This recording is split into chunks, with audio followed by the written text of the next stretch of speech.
रेखा की हॉस्पिटल में लंबी बीमारी के बाद मौत हो जाती है। उसके मृत शरीर देख उसकी बेटी और उसका पति बहुत रो रहे थे। माँ, आप इस तरह मुझे अकेला छोड़कर नहीं जा सकती हो। तुम्हारे बिना मैं अकेला सब कुछ कैसे संभालूंगा? पड़ोस में रहने वाली काकी कहती है, राजेश बेटा, खुद को संभालो, तुम्हारे चीखने चिल्लाने का कोई फायदा नहीं है। अब रेखा हम सबको छोड़कर चली गई है। थोड़ी देर बाद राजेश अपनी पत्नी का अंतिम संस्कार कर देता है। कुछ महीने बीत जाते हैं।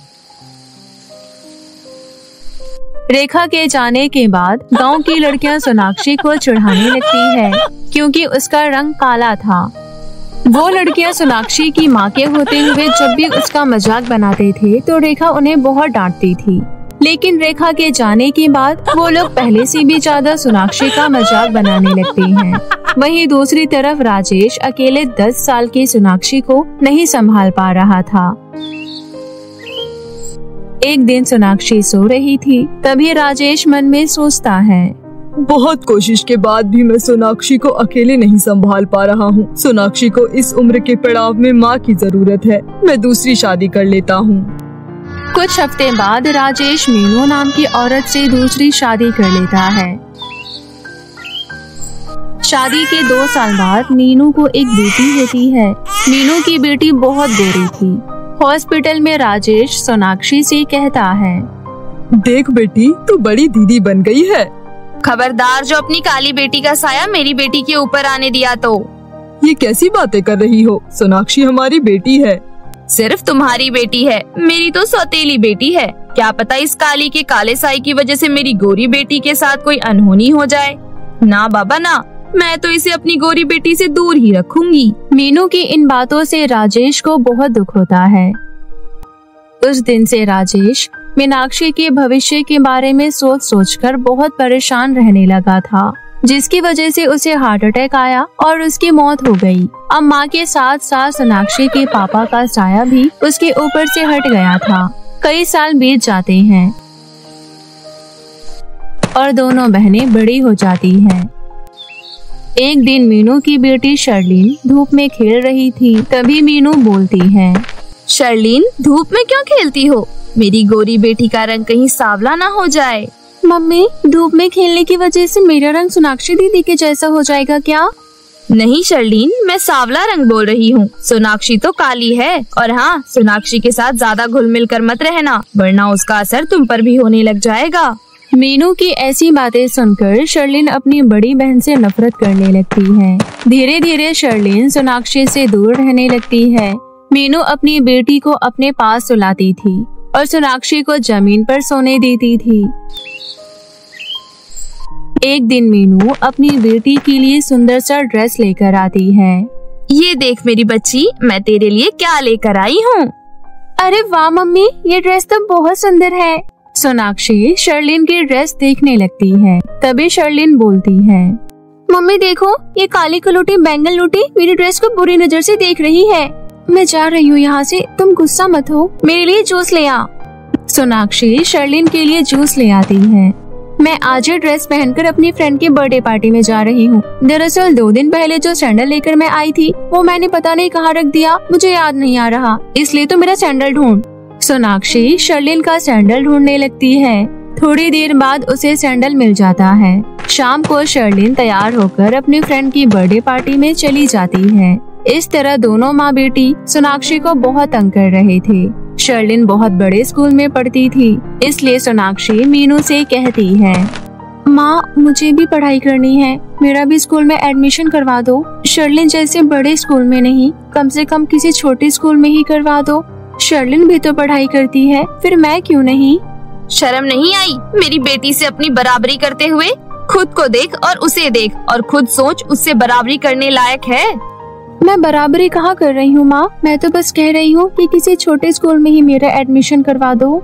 अच्छा, छोटा या बड़ा स्कूल नहीं होता है। मैं नहीं चाहती कि पढ़ाई में मेरी बेटी जितनी तेरे पास डिग्री हो। मैं तुझे अनपढ़ बनाकर रखना चाहती हूँ और अपनी बेटी को पढ़ी लिखी। मीनू की ये बात सुनकर सोनाक्षी रोने लगती है।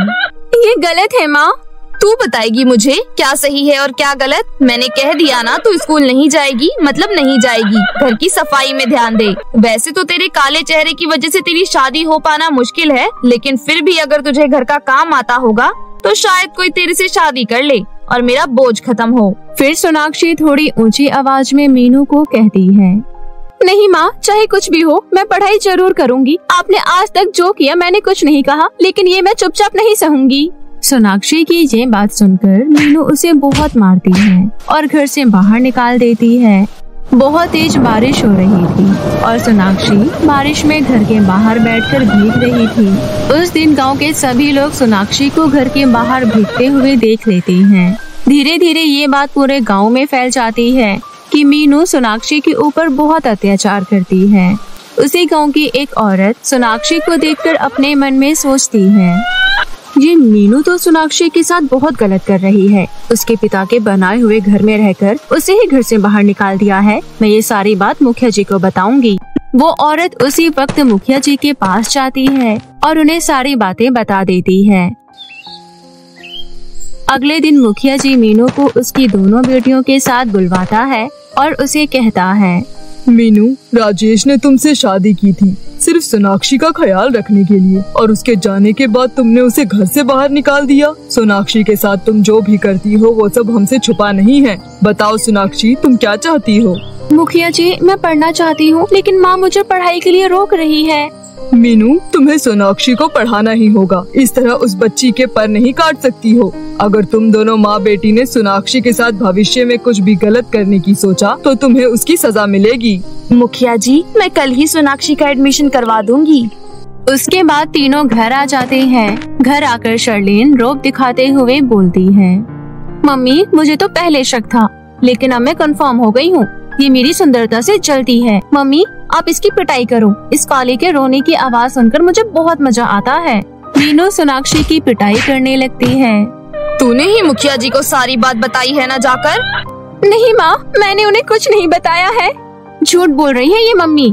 आप खुद ही सोचो, अगर इसने नहीं बताई तो मुखिया जी को बात कैसे पता चली? लेकिन अब क्या ही कर सकते हैं, स्कूल में तो इसका एडमिशन करवाना ही होगा। मुखिया जी के डर से मीनू अगले ही दिन सोनाक्षी का एडमिशन भी करवा देती है। सोनाक्षी मन लगाकर पढ़ाई करने लगती है। इसी तरह कई साल बीत जाते हैं और दोनों बहनें बहुत बड़ी हो जाती है। दोनों बहनों की 12वीं का रिजल्ट आ जाता है। सोनाक्षी खुशी से अपना रिजल्ट लेकर घर आती है। माँ, ये देखो मेरा रिजल्ट, मैंने स्कूल में टॉप किया है। इस वजह से मुझे स्कॉलरशिप भी मिली है, इसलिए अब मेरा कॉलेज में भी एडमिशन हो जाएगा। तभी चुड़ैल स्कूल में आज इतना चहक रही थी। तेरे काले साई की वजह से मैं 12वीं में फेल हो गई हूँ। तुम पढ़ाई पर ध्यान ना देने की वजह से फेल हुई हो। मैंने बहुत मेहनत की थी, तब जाकर मैंने टॉप किया है। कलमुही, अपनी सफलता के बारे में बताकर मुझे जलाने की कोशिश कर रही है। तेरा मुझसे कोई मेल नहीं है। मेरा चांद सा सुंदर चेहरा है और तो अमावस की रात। मम्मी, इसे 2 दिन तक खाना मत देना।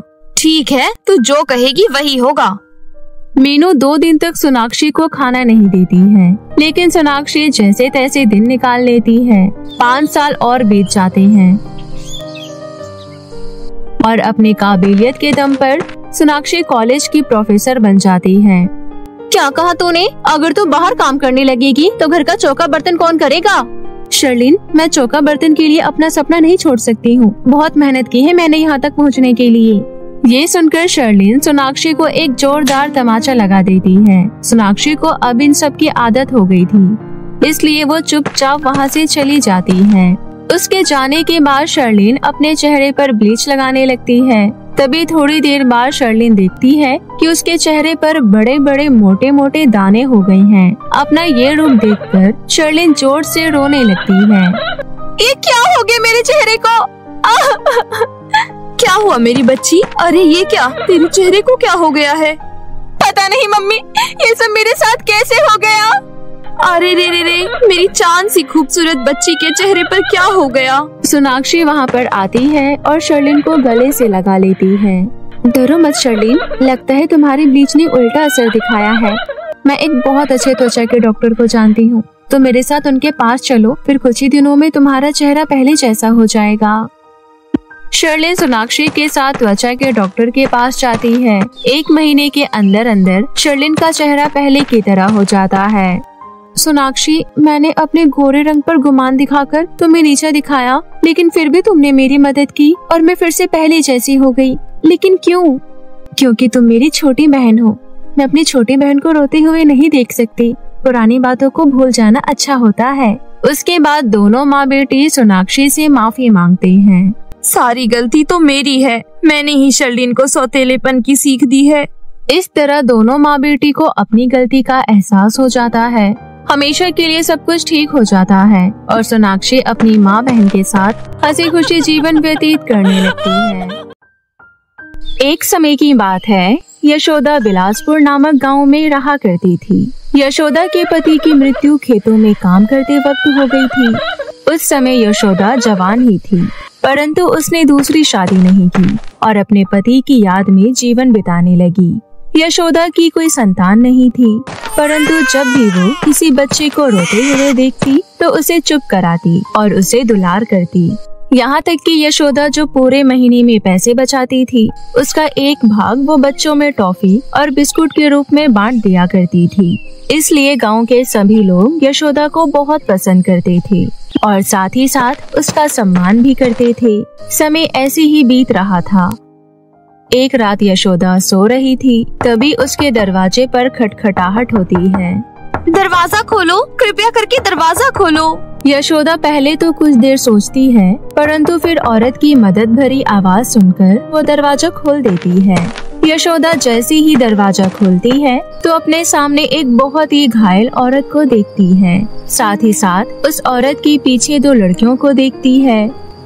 आप कौन हैं और ऐसी हालत में यहाँ क्या कर रही हैं? बहन जी, हमें अंदर आने दीजिए, उसके बाद मैं आपको सब कुछ बताती हूँ। इसके बाद यशोदा उस औरत और उसकी दोनों बच्चियों को अपने घर के अंदर ले आती है। साथ ही साथ उस औरत को अपनी खटिया पर बैठा देती है और पानी भी देती है। आपका बहुत बहुत धन्यवाद जो आपने मुझे अंदर आने दिया। मेरा नाम सुमोना है और ये दोनों मेरी बेटियां हैं। वो सब तो ठीक है, पर आपकी ये हालत कैसी हो रखी है? आपका पूरा शरीर खून से लथपथ है।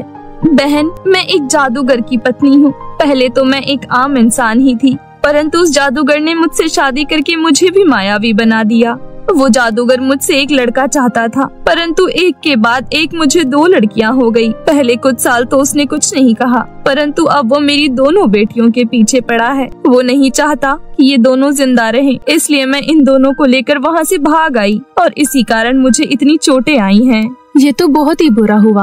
आप चिंता मत कीजिए, आप थोड़ा आराम कर लीजिए। सुबह हम आपको अस्पताल लेकर चलेंगे, क्योंकि अभी बाहर जाना खतरे से खाली नहीं होगा। अब मैं कहीं भी नहीं जा सकती। मैं जानती हूँ अब मैं बच नहीं पाऊंगी। मैं चाहती हूँ कि तुम मेरी दोनों बच्चियों का ख्याल रखो। चिंता मत करो, तुम्हें इनके लिए ज्यादा कुछ करने की जरूरत नहीं है। ये दोनों बच्चियाँ जादुई हैं, तुम्हें बस इन्हें माँ का प्यार देना है। पर मैं कैसे? मैं तो खुद का ही ध्यान बड़ी मुश्किल से रख पाती हूँ।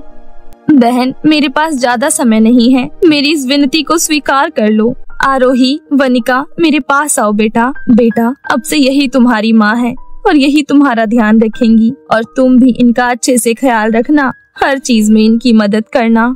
इससे पहले कि यशोदा कुछ और बोल पाती, सुमोना अपने प्राण त्याग देती है। यशोदा बच्चों से प्यार तो करती थी, परंतु अचानक से ऐसे जिम्मेदारी आ जाने के कारण वो थोड़ी घबरा जाती है। परंतु उन दोनों मासूम बच्चियों को देख वो उन्हें गले लगा लेती है। अगले दिन जैसे ही गांव वाले यशोदा के घर में 2 लड़कियों को देखती हैं, वो यशोदा से सवाल करने लग जाती हैं।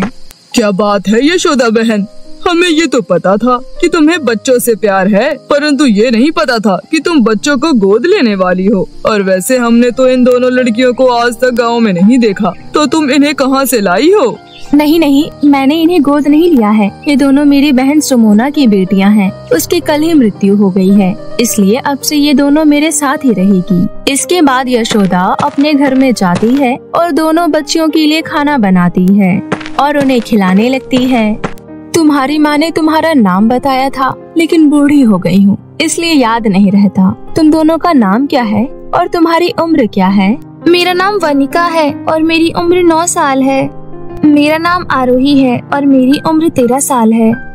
तुम्हारे नाम तुम्हारी ही तरह बहुत ही प्यारे हैं। अब अगर मुझे तुम लोगों को यहाँ रखना है तो कोई काम ढूंढना होगा।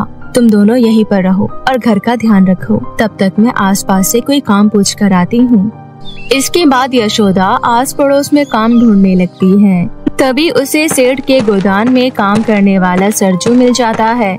यशोदा सरजू के पास जाती है और कहती है, सरजू, अब मेरे ऊपर 2 लड़कियों की जिम्मेदारी आ गई है, इसलिए मैं काम ढूंढ रही हूँ।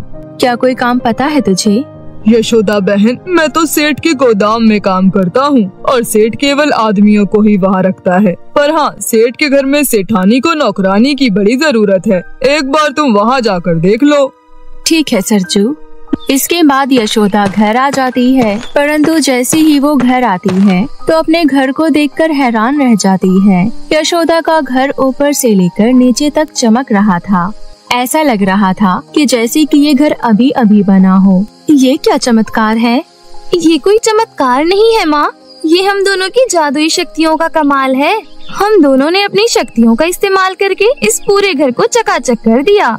तुम दोनों तो सच में बहुत ही मेहनती हो, परंतु एक बात का ध्यान रहे, अब तुम जादूगर की दुनिया से बाहर आ चुकी हो। ये दुनिया आम लोगों की है। यहाँ तुम्हें आम इंसान बनकर ही रहना होगा और जितना हो सके जादू का कम से कम इस्तेमाल करना होगा। ठीक है माँ, हम समझ गए। अब मैं सेठ के घर जा रही हूँ। वहाँ पर मुझे एक नौकरानी का काम पता चला है। मैं शाम तक घर आ जाऊंगी, तब तक तुम दोनों अपना ध्यान रखना। इसके बाद यशोदा सेठ के घर चली जाती है। सेठानी यशोदा को देखती है और कहती है, अच्छा सरजू, तेरे बारे में ही बता रहा था। सुन, रसोई और घर का काम करने के लिए तो मेरे पास नौकरानी है, पर बगीचे का काम करने के लिए कोई भी नहीं है। अब से तू मेरे सुंदर सुंदर फूलों के बगीचे का ध्यान रखेगी। और हाँ, मैं फ्री की पगार नहीं देती, इसलिए काम ढंग से होना चाहिए। मुझे घास के अंदर एक भी सूखा पत्ता ना दिख जाए और पानी की कमी से अगर फूल मुरझाए तो वो तुम्हारा आखिरी दिन होगा। ऐसा कहकर सेठानी वहाँ से चली जाती है। फिर जैसे ही यशोदा बगीचे में पहुँचती है तो इतना बड़ा बगीचा देखकर हैरान रह जाती है। जब सेठानी ने बगीचा कहा तो मुझे लगा कोई छोटी मोटी जगह होगी, पर ये तो मेरे घर से भी 4 गुना बड़ी जगह है और पूरे जगह में सिर्फ बगीचा ही है। मैं अकेले इस बगीचे को कैसे साफ करूँगी? यहाँ तो हर जगह सूखे पत्ते फैले हुए हैं और इतने सारे फूलों को पानी देती देती तो मेरी कमर ही टूट जाएगी। यशोदा ऐसा कह ही रही होती है कि तभी उसके सामने आरोही और वनिका प्रकट हो जाती है। तुम दोनों यहाँ? तुम्हें यहाँ का रास्ता कैसे पता चला और तुम दोनों यहाँ क्या कर रही हो? यहाँ आने के लिए हमें रास्ता जानने की जरूरत नहीं है माँ। हम दोनों चुटकी बजाते ही कहीं भी जा सकती हैं। और हम यहाँ इसलिए हैं क्योंकि हमने अपनी दिव्य दृष्टि से आपको चिंता में देखा, इसलिए हम दोनों आपकी मदद करने यहाँ आ गयी। मैंने तुम दोनों से कहा था ना कि अपनी जादुई शक्तियों का इस्तेमाल कम से कम करना, फिर तुम दोनों ने ऐसा क्यों किया?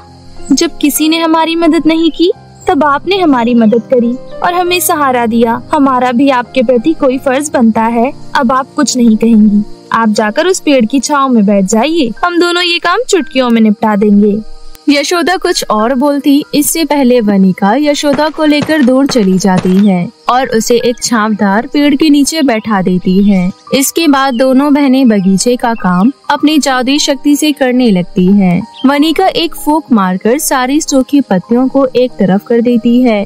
आरोही चुटकी बजाते ही सभी फूलों में पानी डाल देती है और इसी तरह 10 मिनट के अंदर दोनों बहनें पूरे बगीचे का काम निपटा देती है और अपनी माँ यशोदा के पास वापस आ जाती है। ये तुम दोनों ने क्या किया? अब मैं सेठानी के पास कैसे जाऊंगी और उनसे क्या कहूँगी? उसकी चिंता आप मत कीजिए। उस औरत को सिर्फ काम से मतलब है। कैसे हुआ, किसने किया, कितनी देर में किया, इससे उसे कोई फर्क नहीं पड़ता। इसके बाद दोनों बहनें चुटकियां बजाते ही वापस से गायब हो जाती है। यशोदा थोड़ी देर पेड़ की छांव में बैठती है और फिर सेठानी के पास चली जाती है। क्या हुआ? तुम यहाँ क्या कर रही हो? मालकिन, वो काम हो गया है। इतनी जल्दी काम हो गया? हाँ मालकिन, आप चाहे तो जाकर देख सकती हैं। वैसे आज काम का पहला दिन है, तो क्या मैं आज घर थोड़ा जल्दी जा सकती हूँ? अगर काम हो गया है तो मुझे कोई दिक्कत नहीं है, पर हाँ, कल समय से काम पर आ जाना। इसके बाद यशोदा घर के लिए निकल जाती है। तभी रास्ते में वो अपने खेतों को निहारने लगती है। सामने से आ रहा सरजू यशोदा को खेत निहारते हुए देख लेता है और कहता है, क्या हालत हो गई है इन खेतों की। जब डमरू भैया हुआ करते थे तो ये खेत कैसे लहराते थे, और अब देखो कैसे बंजर पड़े हैं। हाँ सरजू, तू सही कह रहा है। जब वो थे तब तो ये खेत सावन की हरियाली की तरह हरे भरे रहते थे। अब देख क्या हालत है इनकी। वैसे यशोदा बहन, तुम तो यहाँ कभी नहीं आती, फिर आज इधर का रुख कैसे मोड़ लिया? खेत को बेचने का इरादा हो रहा है क्या? यशोदा कुछ नहीं कहती और वहाँ से चली जाती है। जब वो घर पहुँचती है तो आरोही यशोदा को देखकर कहती है, माँ, अगर हम सब मिलकर खेतों में काम करने लगे तो हमारे खेतों में वापस से फसल लहराने लगेगी। अच्छा, अब मैं क्या बोलती हूँ क्या सुनती हूँ ये भी तुम दोनों को पता चलने लग गया। पर बेटा, खेत पर काम करना इतना आसान नहीं है। माँ, आप हमारी शक्तियों के बारे में भूल रही हैं क्या? वनिका बेटा, मैं नहीं चाहती कि तुम्हारी शक्ति इन बेफिजूल के कामों में बेकार हो। माँ, अगर ऐसा है तो हम तीनों मिलकर बिना शक्तियों के खेतों में काम करेंगे। क्या पता भगवान हमारी मेहनत का फल दे दे। यशोदा को आरोही का विचार अच्छा लगता है। इसके बाद अगले दिन यशोदा दोनों बहनों को लेकर खेत में पहुंच जाती है। सरजू भी खेत के आसपास ही होता है। जैसे ही वो यशोदा को वहां देखता है तो वो यशोदा के पास जाता है और कहता है, तो यशोदा बहन, क्या सोचा? खेत बेचना है या बटाई पर देना है? सरजू, अब से हम तीनों माँ बेटी मिलकर इस खेत में काम करेंगे और खुद ही इस खेत को जोतेंगे। अरे यशोदा बहन, लगता है धूप में चलकर तुम्हारा दिमाग घूम गया है। तुम तीनों अकेले कैसे खेत का काम कर पाओगी? सब हो जाएगा सरजू, बस थोड़ी मेहनत लगेगी। इसके बाद तीनों माँ बेटी मिलकर खेत पर काम शुरू कर देती है।